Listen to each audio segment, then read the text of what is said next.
I mean, I really love him. He's not my baby, really. I mean, not by sort of medical terms, but I mean, I feel just as much, well, not as much as a mother as Vicky does, but and I feel very maternal towards him, you know, because he's a child in our community.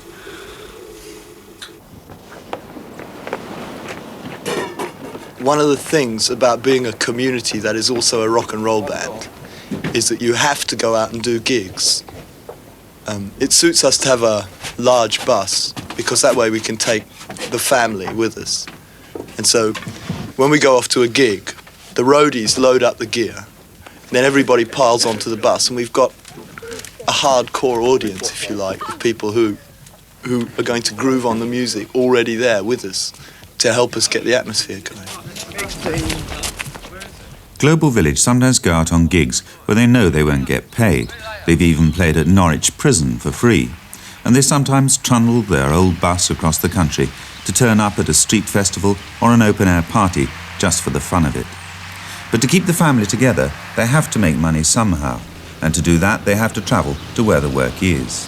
For them, as for most groups, trucking around the country is a large part of their whole way of life. But because they're all together, they try to make even the most boring aspects of life enjoyable. Travelling becomes a party.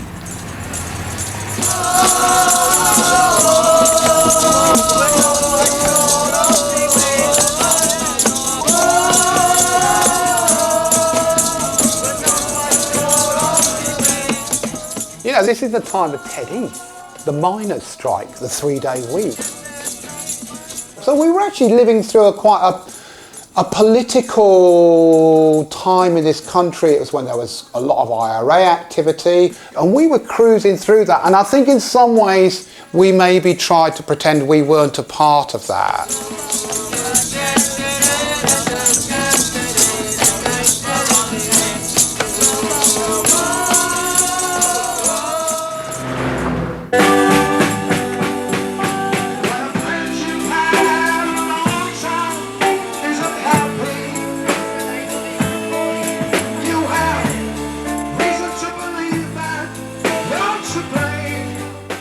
The music is just a means of putting out to the public what we are experiencing and living as a community in the country. We're like bringing a bit of the country to the places in the city that we play, like sort of when we go to Soho, like those people just don't know what a space is, you know, they're all the time like hemmed inside skyscrapers and cars and stuff like that. And like, if the music can portray a bit of a different scene, maybe at the other side of how they're living, you know, that's really nice. That's really far out for those people if they can't get that any other way.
Why don't you just leave all your minor problems to professional management rather than trying to work it out yourselves? We'd never have any control over our own situations. Yeah. And we've got so many people around to handle things and take decisions on things. It's pretty important to use them. I think there's that much more satisfaction, you know, like when you get all those little things which kind of really bug most people, when you get it all sussed out as a group, you know, you just get more satisfaction when it actually all comes together when you're doing a tour, when you're doing something. Yeah, it's a great satisfaction seeing an idea flow through a lot of people and gradually materialise into something concrete, you know, that everybody susses out and then takes part in. There's a whole fund of knowledge going up because people like us are getting it on themselves, you know, the whole Earth catalogue type of attitude. gathering data and doing it yourself and learning by doing it. The world was going mad in 1973. Everybody, you know, I'd been demonstrating against Vietnam War in Australia, and then people were burning their draft cards and running away and changing their way of life, and people were not going to become businessmen, and people were not going to go and work for a firm. And you were always going to work for yourself, for truth and beauty. What is it that happened to a lot of people's consciousness which makes them no longer prepared, you know, to go the way that you all could have gone? I mean, you could be living comfortably, and instead you live in, you know, a drafty, wet, dingy cottage in the middle of a blasted heath in Norfolk. I think it's the most comfortable place I've ever been. Yeah, I feel spiritually it's more comfortable than Yeah, kind of. The comfort depends on exteriors like central heating and stuff like that. Comfort doesn't depend on that at all, because you create comfort wherever you are and whatever you're doing. You wish to be comfortable, so you create that comfort. But previously, everybody's been educated by concerns whose survival depends on the amount of product they can sell. People are taught to believe that comfort depends on how many products you have, how much you consume. But a whole load of people brought up comfortable middle-class backgrounds, going through the traumas of adolescence, suddenly realise that they're not comfortable in that situation. And we're suddenly discovering that comfort isn't dependent on how much money you make and how much you spend, but how you feel. Come on, don't make it look like it. Come on.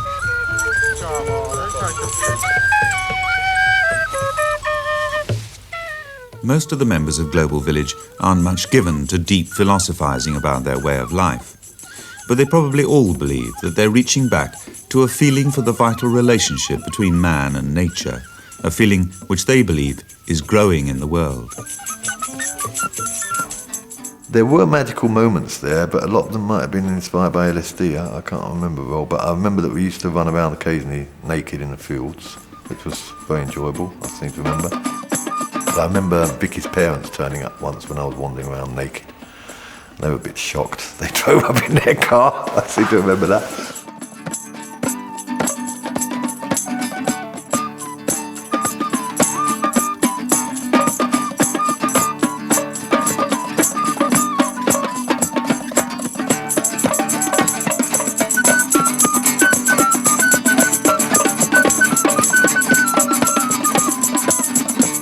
This feeling is something that has always been around. And if one loses sort of touch with that flow of life, then one ends up in a very sort of sterile situation, which I think, you know, a lot of people find themselves today.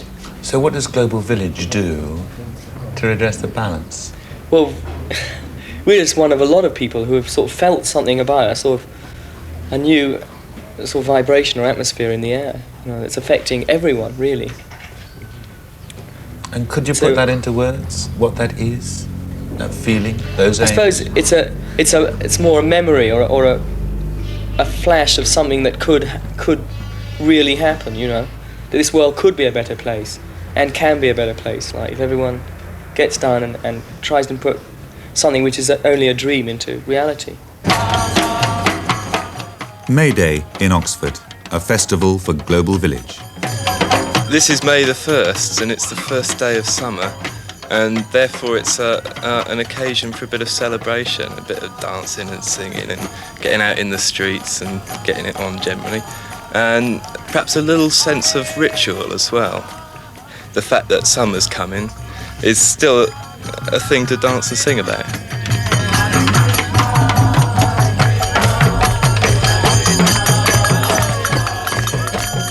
Once upon a time, everybody joined in this celebration. It's a very traditional thing. In those days, I guess it would have been a medieval fair. Today, when you want to do that, with a lot of young people around, you have a rock festival. Last year, it was the start of the band as well. It was one of the first gigs the band ever did. And we came to be so closely associated with the beginning of summer in Oxford that we've got it on again this year. Okay, I give you Global Village Trucking Company, all yours.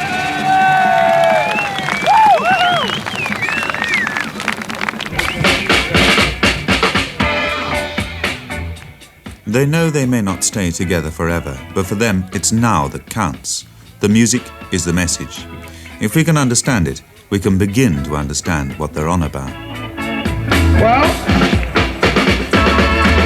I'm bursting out of people's lives like a repetitious balloon. Let me explain, you see, I entertain, I'm the ready-made baboon. And it's the laugh of singing music all the way. I'm gonna be dancing on Judgment Day. Yes, I am. I'm gonna be dancing on Judgment Day. There was probably a shelf life for the band, if you like. It was destined to do what it did over a period of time, and then it probably didn't have the right internal dynamic to survive a successful commercial career.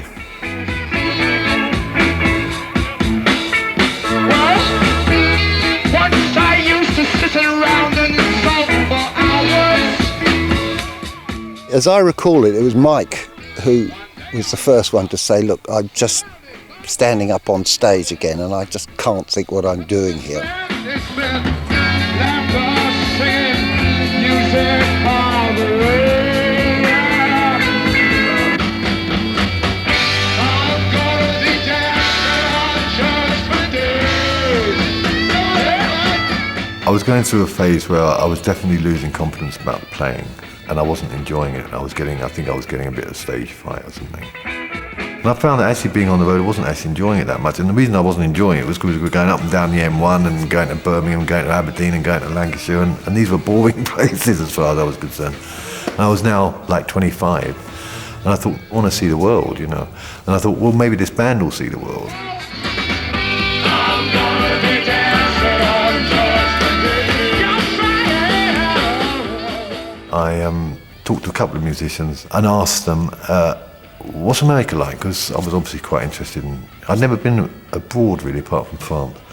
And the guy said, well, I don't know, I can tell you what the Holiday Inn's like. And at that moment, I knew we were in a bubble already, but I didn't want to go around the world in a bubble.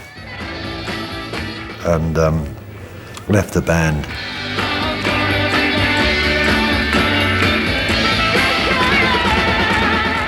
A bit of the heart went out of it when Michael left and went to Brazil.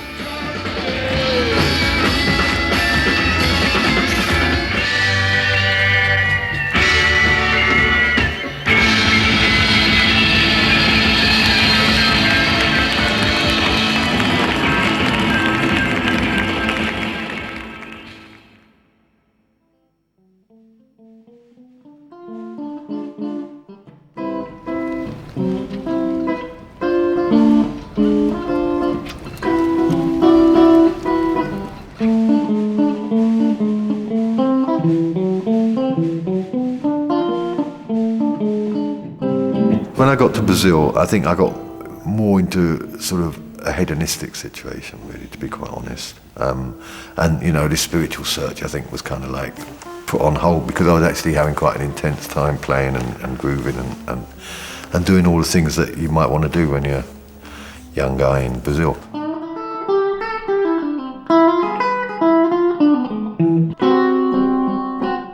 And after about 3 or 4 years, I suddenly felt a bit empty-headed, and I suddenly started to want to know more again about how you tick. Not necessarily from a spiritual point of view, more from just how it works. So I decided to read up on neurophysiology at that time. That sounds crazy, but I realised that I couldn't actually read those books without knowing about some basic chemistry, biochemistry, blah blah blah. So I went through this whole study of all these things, you know, from atoms up to, you know, biochemistry, enough to be able to read these books. And this was all about consciousness and what neurophysiologists thought about consciousness, and that had a lot of influence on me. And I started reading these books. And that's where holography was mentioned, and I started to get really interested in this idea about holography. Basically, I have to have an obsession, or I just sort of want to die. So basically, I had to combine whatever small talents I've got in art or science or whatever, and combine it into a synthesis that is what holography demands. So it's something that has kept me, if you like, getting up in the morning, really. I'm using this very old computer, you can see here, which is really good for the job.